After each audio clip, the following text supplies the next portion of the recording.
All right. Wait, Felix, hold up. All right, everybody.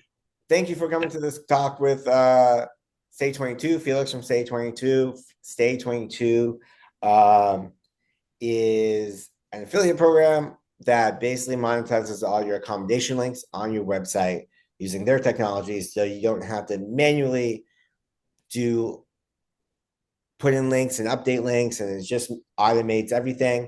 Um, and I've been using them for a couple of years. And now that Booking.com has kicked out a lot of creatives from their platform, this is a way to get links at a much better commission than you would through just like, Expedia or Commission Junction directly.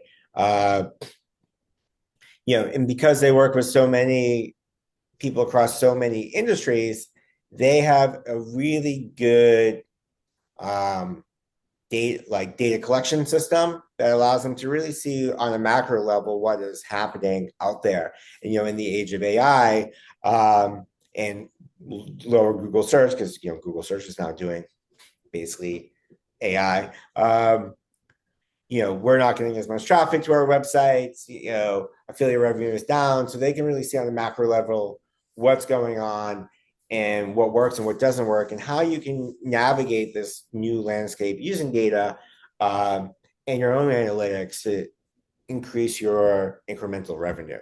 And so Felix over here is going to give a presentation. You should be able to type in the chat. If you could do that, would be great. I've changed some of the privacy settings because we've had some people try to bomb in on chat works. Trying to take over hijack these Zooms. So after his presentation is over, we will do Q&A. And then when the hour is up, that's it. And then tomorrow you will get a recording of this presentation, as well as any links mentioned here, so that you can have them directly. So don't worry about discovering for notes. So with that, I will give it to Felix to take over. Awesome. Thank you, Matt. Hi, everyone. Nice to see all of you. I see quite a bunch of names that I've never seen before, which is quite good. It's always fun to get to know and have conversations with new people. So today we're going to go through a few different things. I'm trying to keep it as light as possible. I know how data can be frightening at times.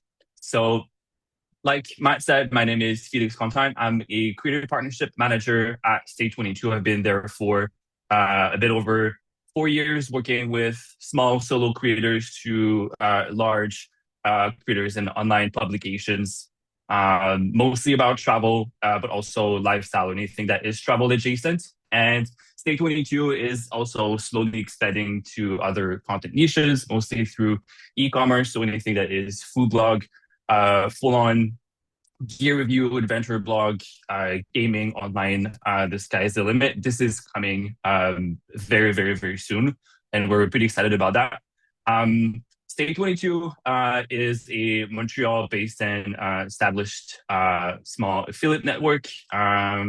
We were actually born from the event space and kind of reshaped our path during COVID and onward. And now we thrive in publishing, and we partner up with over 5,000 creators worldwide, mostly in North America, Europe, but also South America, Australia, New Zealand, a bit of Asia, and so on. And we're very proud to say that in 2025, we will have redistributed over $1 billion US in revenue to our network of partners. But beyond just revenue, I have a very strong point I want to make. It is the same conversation I have with all of my clients, that we strive in making connections and building on those more than just the revenue gig, which is contrary to what you would see with other larger corporate networks. Like, we really try to build a system and a community around and for travel creators more than just blasting out links and hoping to make more money at the end of the day. Um, So before we begin, I just want to take a quick second to go through this amazing report that we published in partnership with Travel Massive earlier this year. A whole overview of the blogging landscape this year and onward. Travel Massive has done a phenomenal job at pulling some stats and getting more information about what's happening in the space. And I highlighted those at the top, those points here, because it was kind of a shocker to me to learn that over 60% of the people we surveyed earn less than $25,000 US a year from blogging, and only 14% actually make more than $75,000. Like, do this as like an actual full-time job that gives them the means to travel, pay their bills, and treat their family with treats. Just as an intro to what we will talk about today, a review of the top 3 revenue streams that have been reported this year so far. So this might seem obvious that these are the 3. So sponsored content partnerships, professional services, whether writing, SEO gigs, photography, a lot of group trip planning, and so on, and then affiliate sales. But there's a key element that is missing on that list, and to me, I think it speaks a lot about the state of things.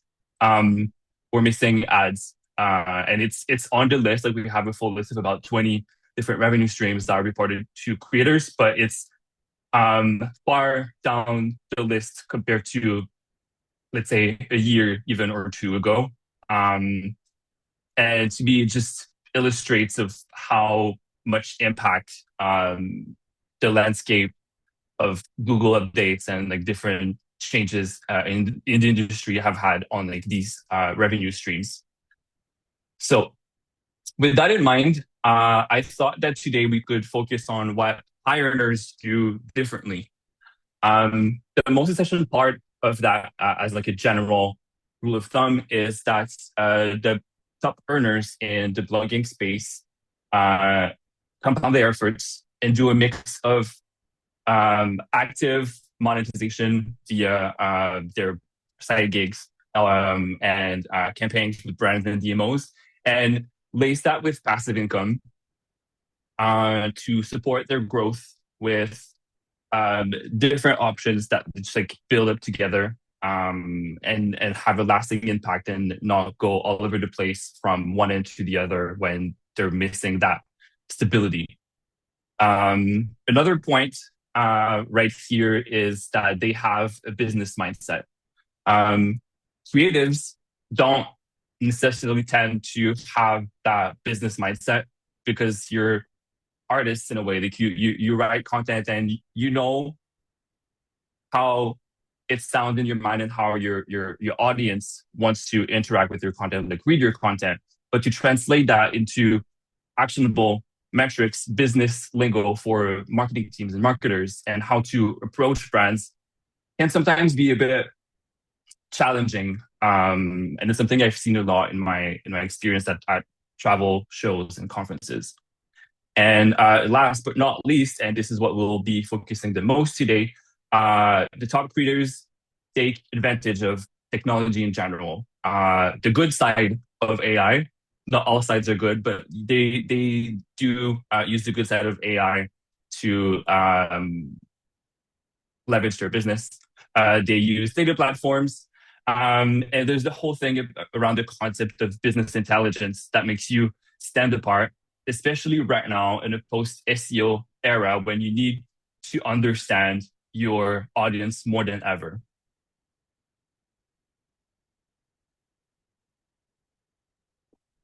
So, quick overview here. This is not like a whole pitch situation.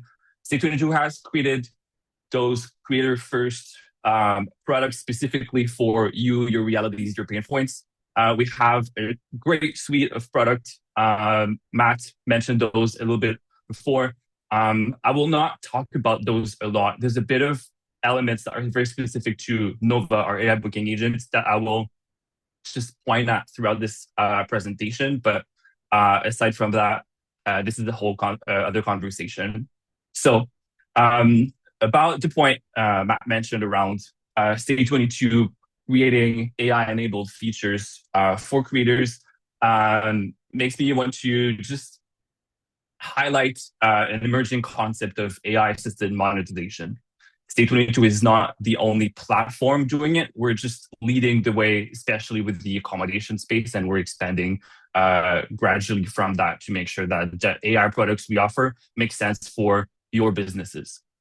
Aside from the obvious perk from using AI-assisted monetization strategies with pure cash, what we see a lot in this space is that it helps creators save so much time to focus on creativity, but this is also building their businesses, go on more trips, focus on the other things that require that human authenticity to scale their businesses. And of course, the data hub part that most people don't even know is available to them, even if they've been working with us for literally years.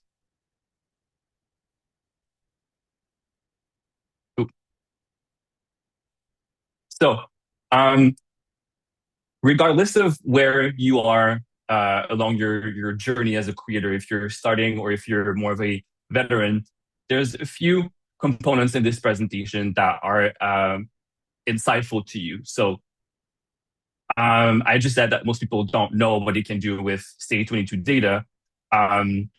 It's in parts because there's only a part of that that is publicly available. We'll go through that very quickly in just a bit.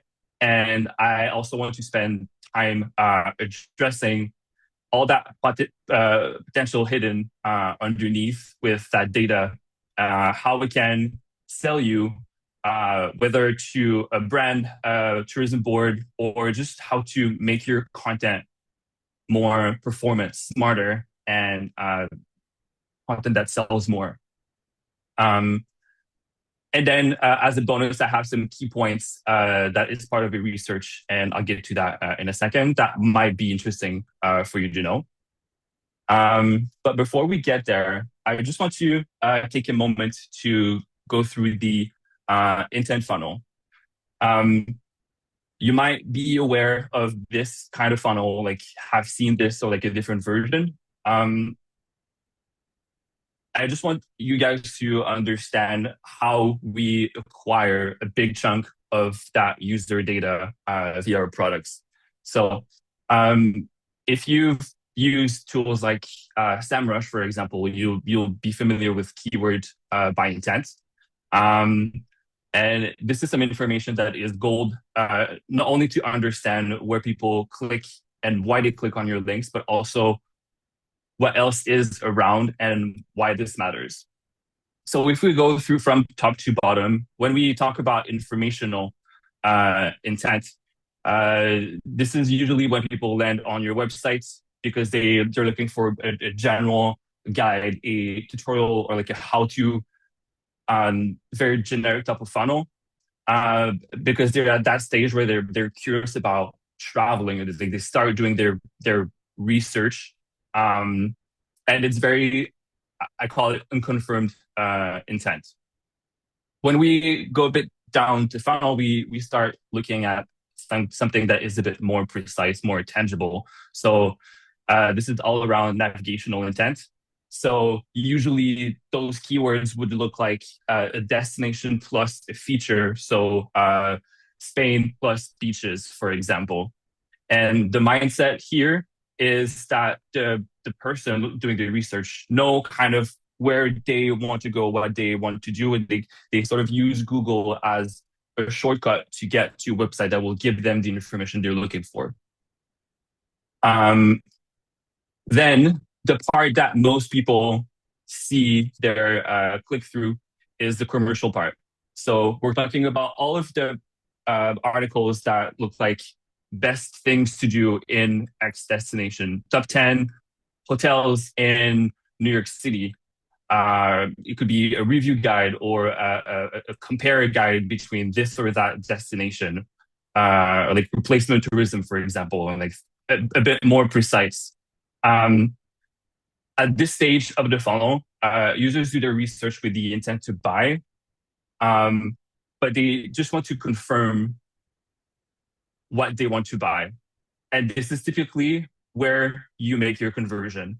Because if you go further down the funnel and go to the transactional part, this is when they go on booking.com or Expedia or Get Your Guide to make their bookings. They will straight up go on Google and then this hotel booking.com or like this destination booking.com, and they will never really go through your website. And this is the reason why it should be on average maybe 1 to 5% of the total search that lands on your website, unless you have an e-commerce section and you sell guides or you sell merch. What I see, generally speaking, a travel blog that performs well with an on-page link click-through will have about a 20 to 30% commercial intent. And that leaves us with maybe 60 to 70% of a mix of informational and navigational. Without a feature like Nova that would leverage that loading intent on your website, this part generally does not convert at all. So they will bounce off to another website along their research, and this is where like you lose a lot of that revenue. Before the last Google updates, before the Google updates in general, this really did not matter because of volume. It was a volume game. Your traffic was maybe 3, 5, 10 times bigger than what it is now. And so this is the reason why you were converting a lot more. And what we're seeing now with current Stay22 partners who have been optimizing their strategies for the last 2-3 years, conversion has more or less stabilized in many cases, despite massive drops in traffic, because they optimized that funnel to make sure that every single person that lands on their website is maximized to the full possibility of that intent.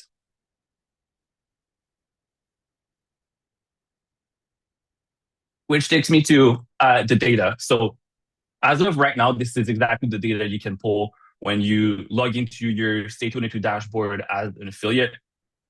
It's very straightforward. So the top KPIs, key performance indicators we look at when people go through our products is essentially a visit on a website, which we call a load, which is tracked in our dashboard.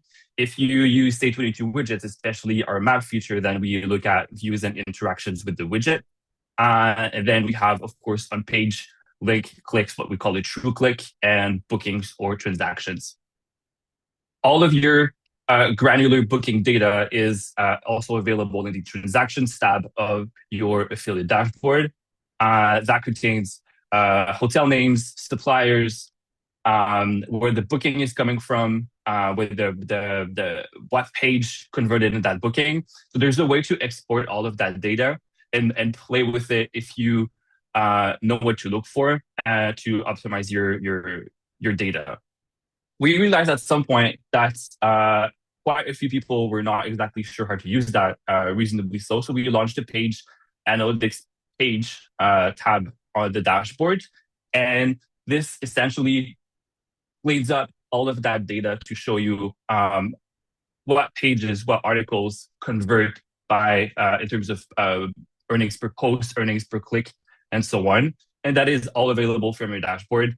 I'll get to the whole spiel about the panel session I did at TBEX in Ireland last September with Alison Green of Original Arrival, but she did a massive presentation about how she leveraged EPC using the hub available reporting to make her content perform better.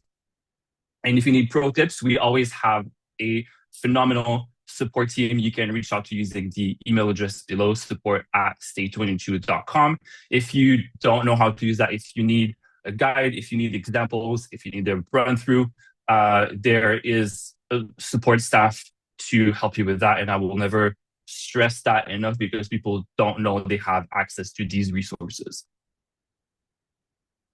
Now, I'd like to shift a bit on the brand partnership negotiation part of this presentation. And we'll start with the difference between algorithm-based and actualized data. So some of you may be familiar with this, but most tools that are online to qualify traffic performance, if we think about SEMrush, SimilarWeb, even GA sometimes is using algorithms. It's exceptionally hard to monitor traffic with accuracy when we look at individual publishers, when it's not a website like ASOS, Google, eBay, for example. Which is why when I started doing my research for the panel we did at TBEX, I realized that the biggest unknown enemy of a creator when it comes to selling your brand is the inaccuracy of that tracking coming from these algorithm-based platforms.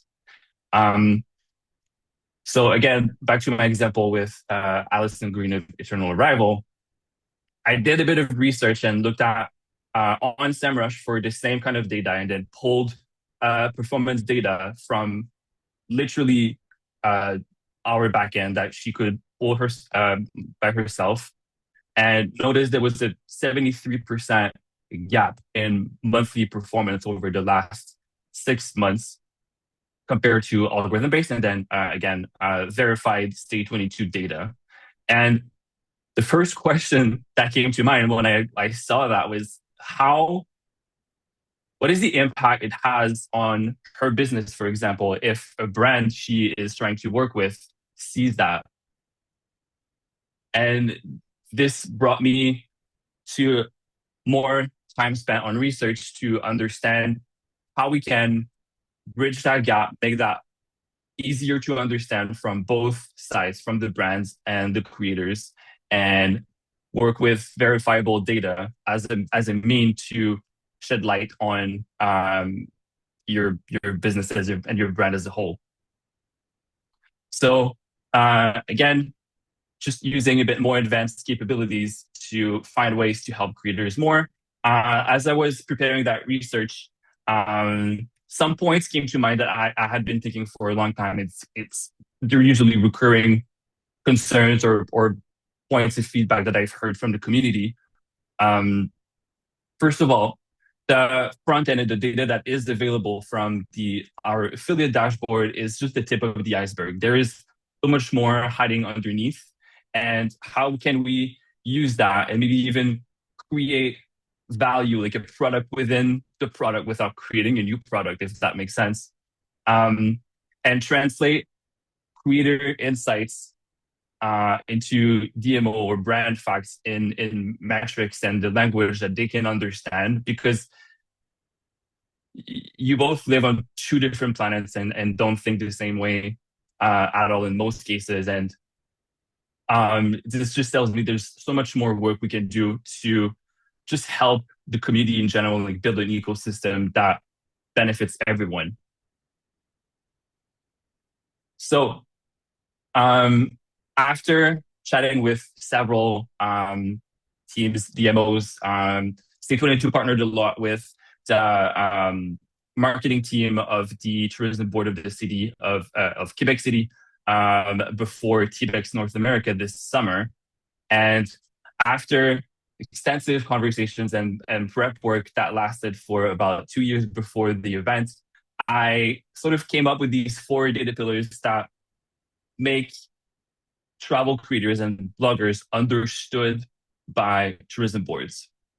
So we're looking here at factual audience reach and page engagement, market alignment and geographic relevance, conversion signals and commercial value, and the last but not least, and probably the most important one, seasonal trends and long-term ROI, which stands for return on investment.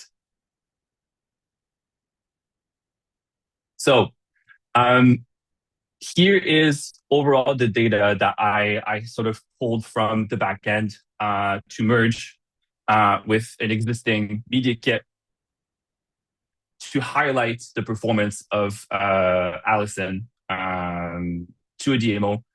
Um, just a quick note here that all of this is already available from the front end. The only difference is that I have access to different capabilities in the back end that helps me compound these different metrics to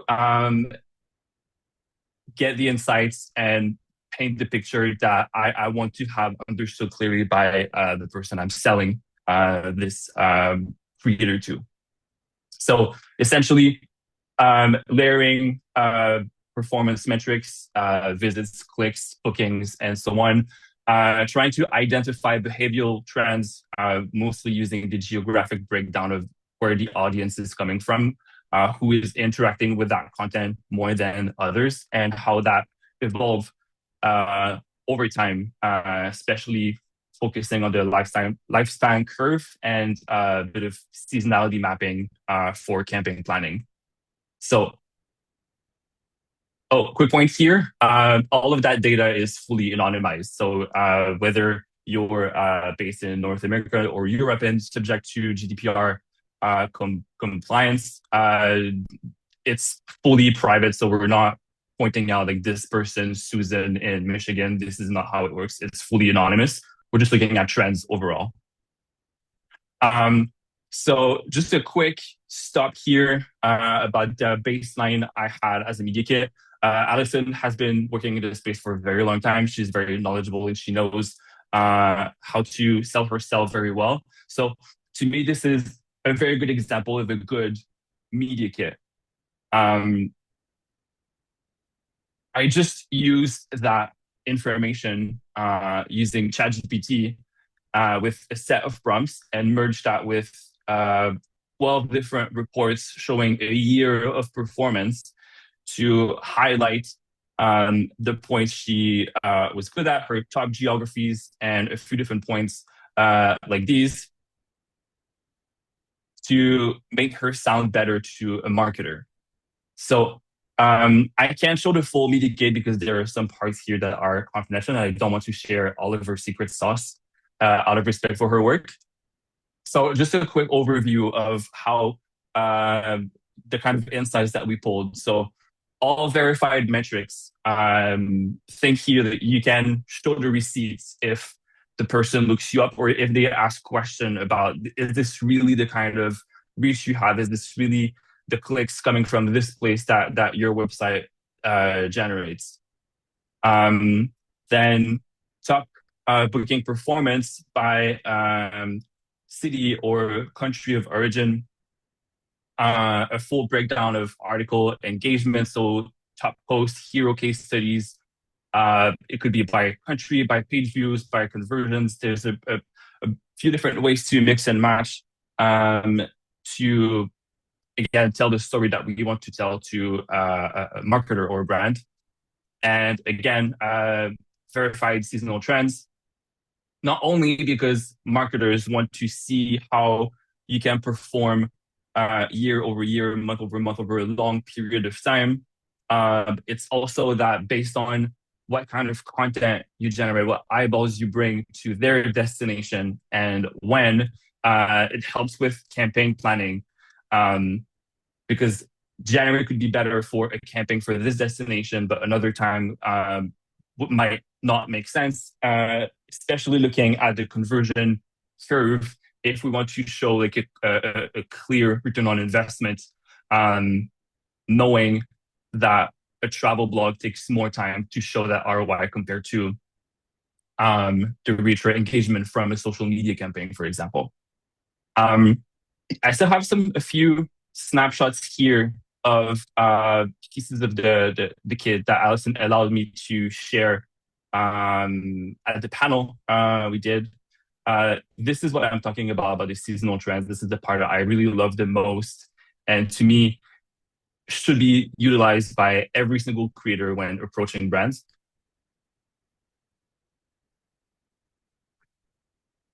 Some people might ask like if that really matters to use that data, and that sometimes just showing authenticity and like who you are and your photos, or maybe like this does not apply to you.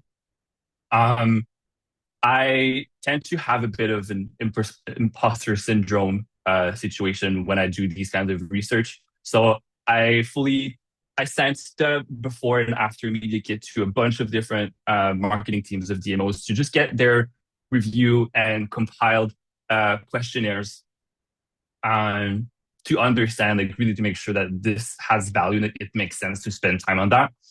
And overall, this is what a brand or a DMO wants you to know about their reality.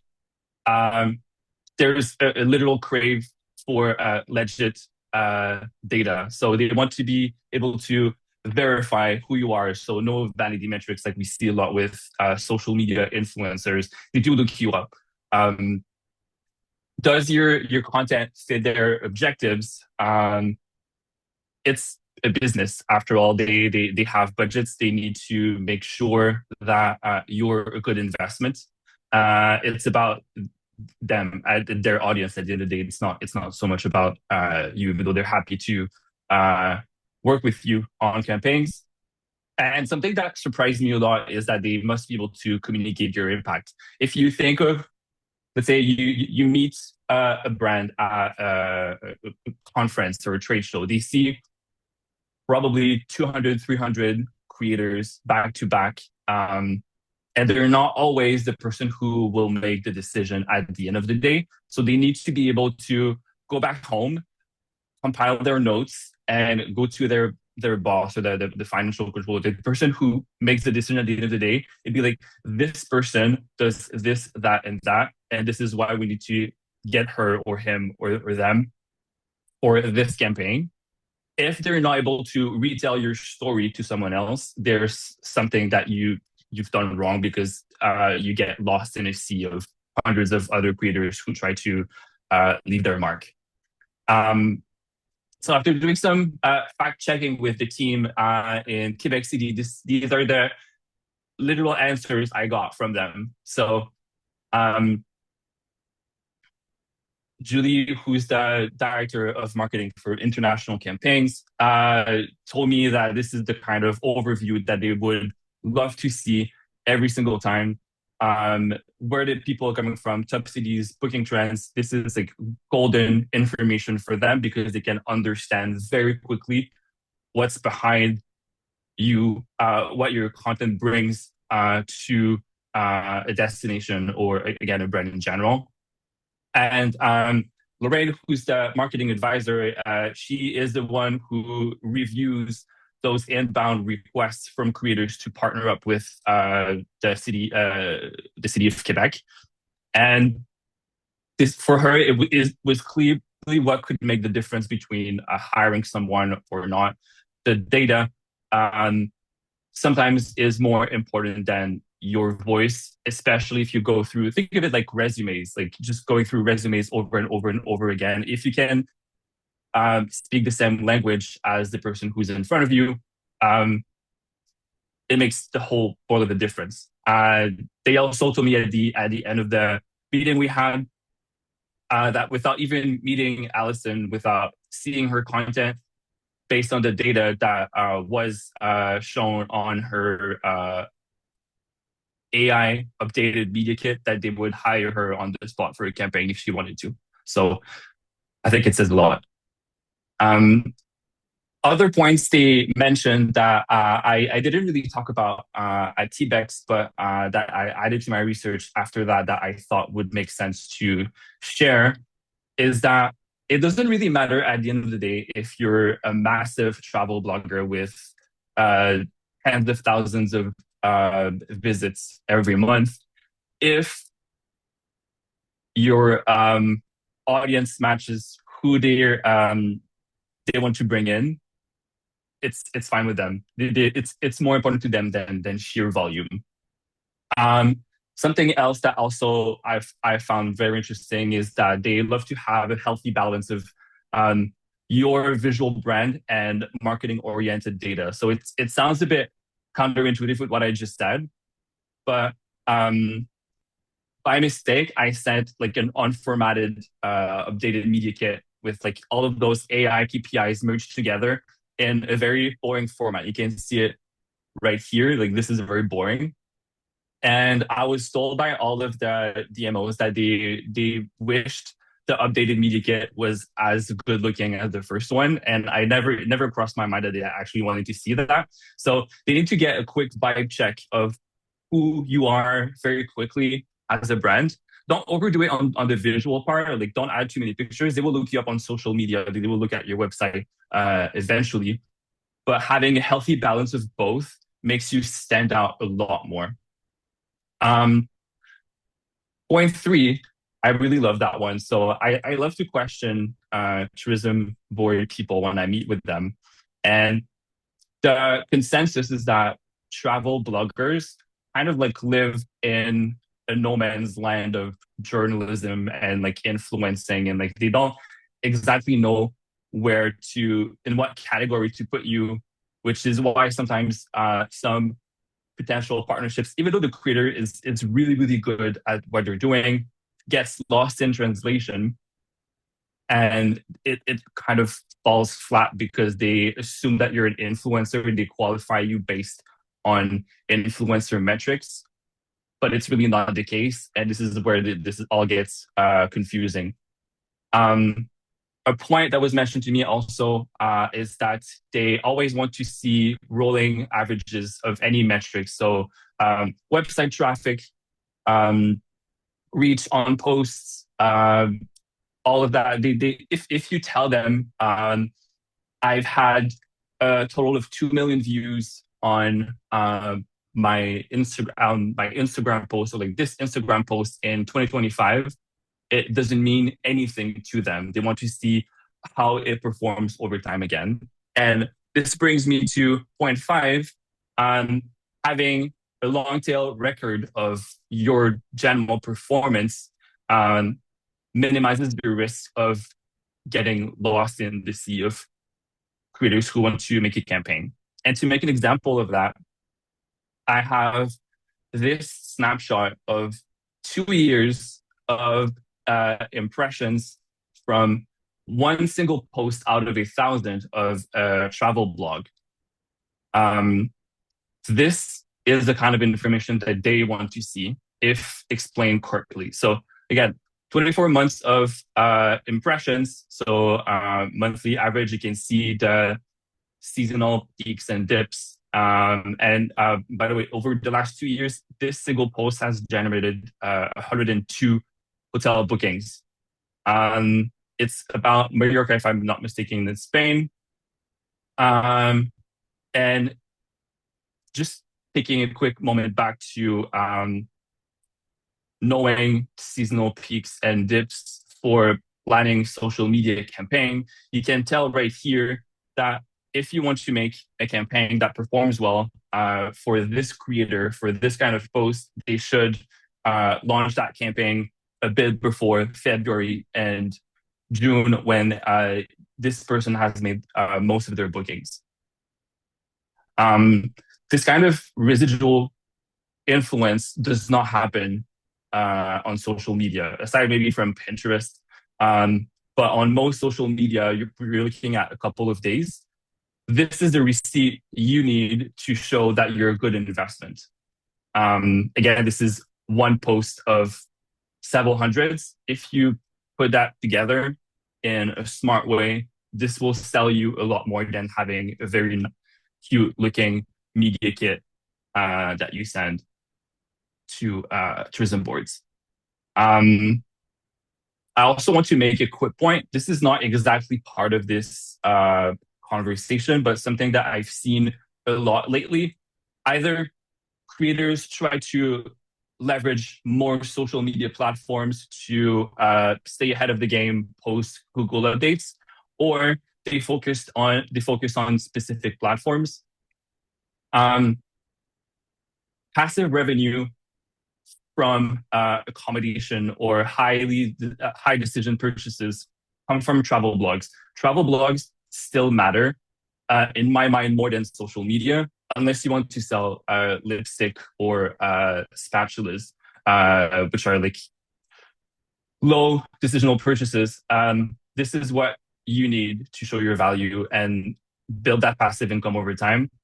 But I encourage you to leverage um, longer form content on platforms like Pinterest and Facebook to drive traffic to your website so you don't have to rely on SEO as much anymore, because this is losing terrain very, very fast.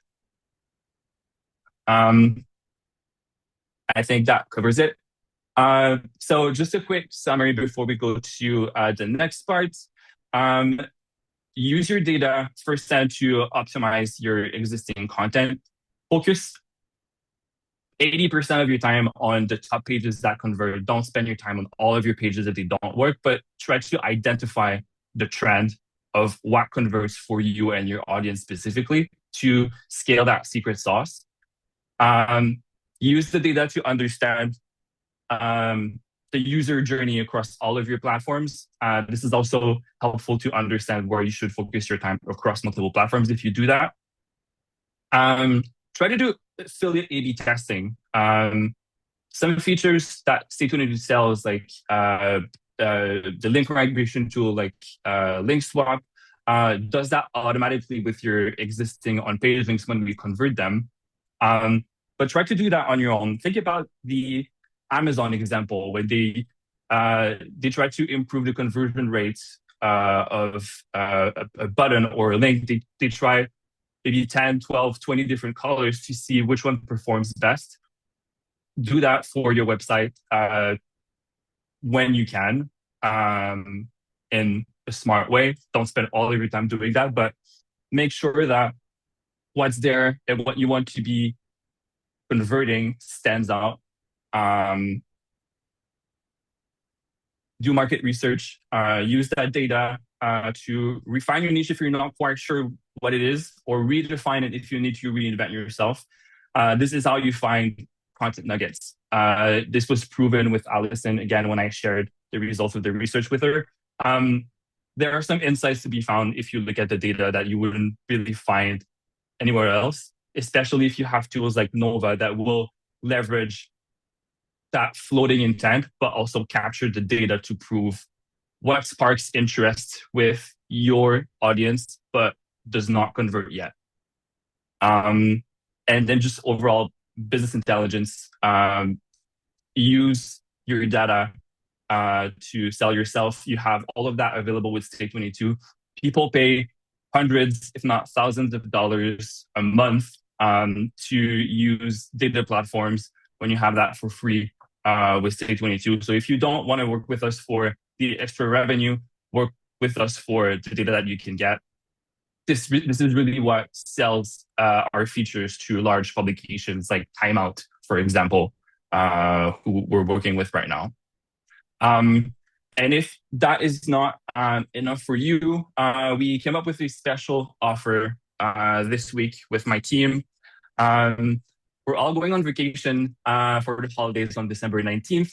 So we figured if the group wants to get started right now, we're happy to extend a referral, like a friendly intro offer, and get you a cash bonus of $250 US once you make your 100th. I can speak today, my bad. After you confirm 100 hotel bookings. If you sign up and run the integration before December 19th, which takes about 5 or 10 minutes, assisted with our support team. And if you want to keep thinking about it and reconsider it after the holidays, that QR code right here will still be valid for the regular bonus of $100. I think that's all for today. So I think we can go with the questions. Yeah, we have some time to take some questions. Well, thanks, Felix, for sharing all that information.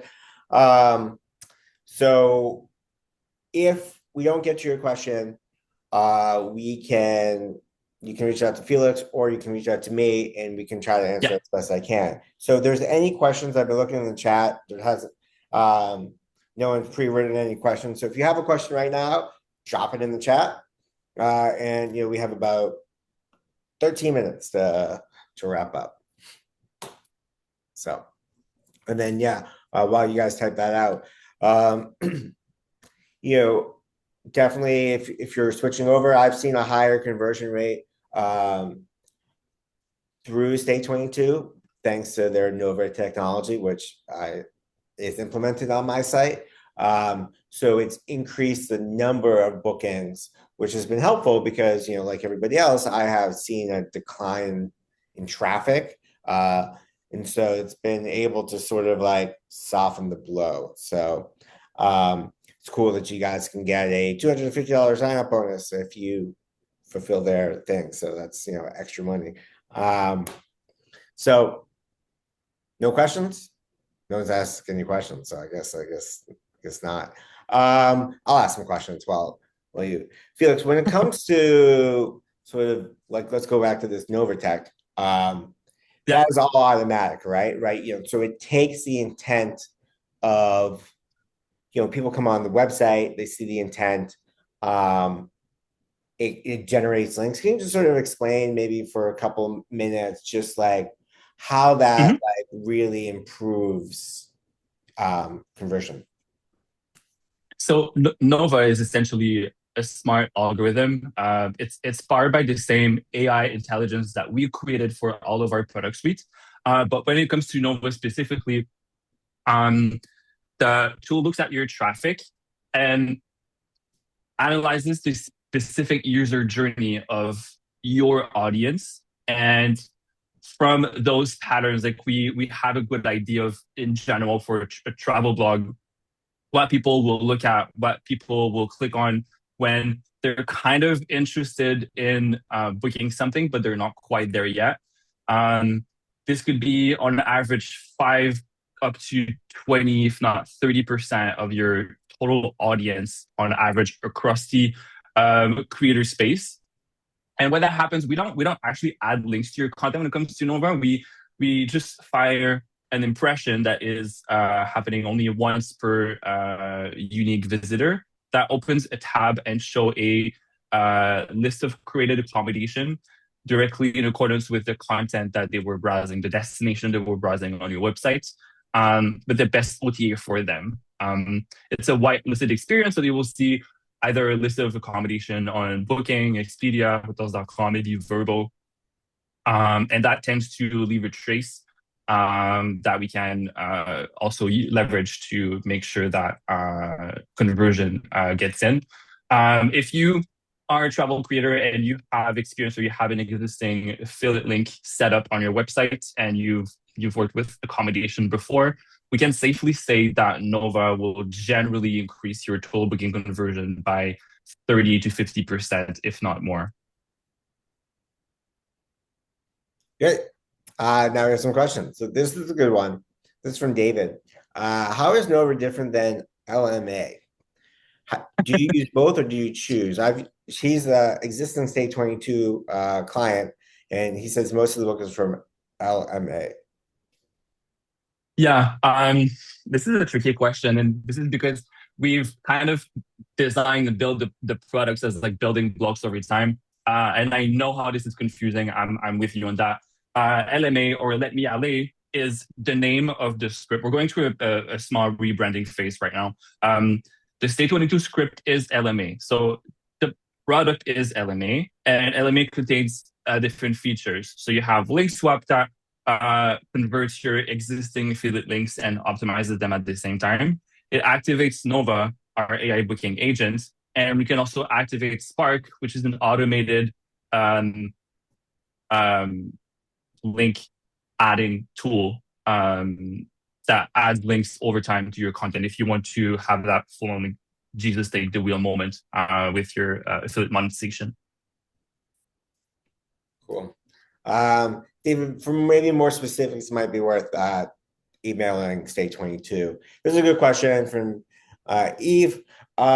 Is this just for existing bloggers? I'm going to chime in and say the answer is no, because you want to be monetizing your traffic from the get-go, right? Like you don't want to to wait. It's always important. You want to focus on building an audience. Um, and I think if you have very limited time, uh, I would say focus on building an audience. But what's good about the Stage 22 script is it kind of does everything for you. Because like my old advice would be, hey, build an audience and you monetize an audience. Because if you have limited time, it takes a lot of work to go through booking.com and make hotel links, right? But the Stage 22 script really does that for you. So, if you have two visitors, like you still want to put that script on the website. So like, yes, it will take you longer to generate bookings with less traffic, but you want to start from the get-go. And I then agree with that.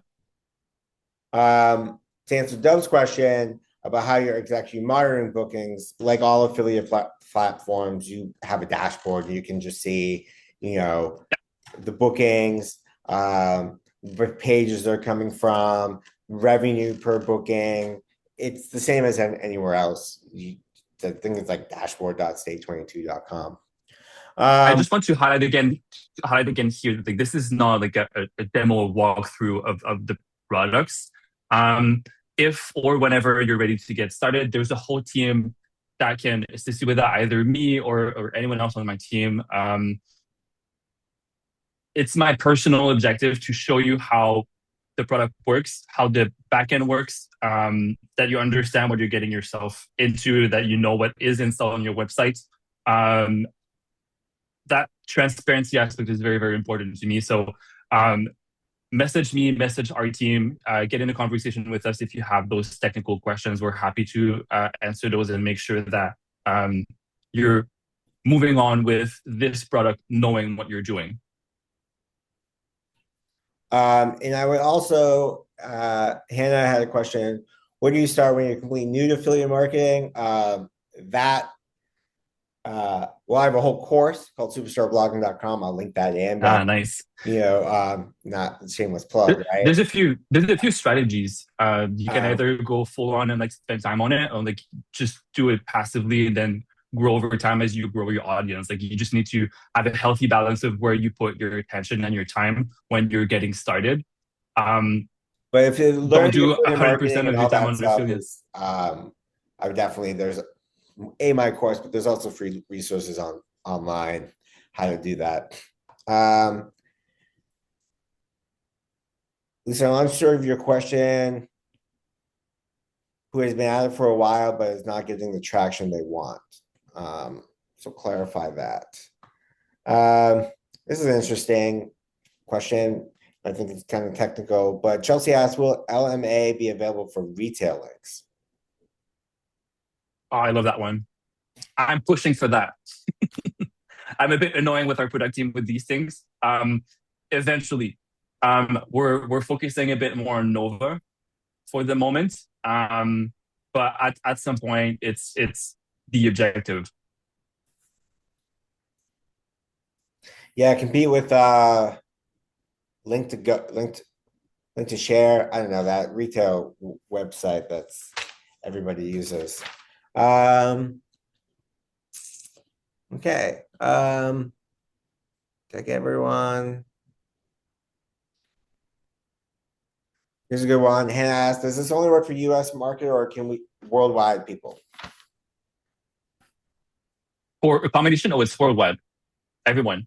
There's no limitation. I know with some direct programs, sometimes if you're in one country, you can convert from users on a different continent. But part of the service that we offer is that we have a wider point of sale access, and then we just conciliate everything together. So there's like enhanced tracking and capabilities to book from more destinations, and more inventory is added over time. There's like new destinations that keep popping up from time to time that we can start monetizing from. But most travel destinations, the vast majority of them, unless you're super, super underground in your travel content, are tracked and monetizable. Great. Well, we're up on the hour, and Felix has a hard stop. But if you have any questions, email us.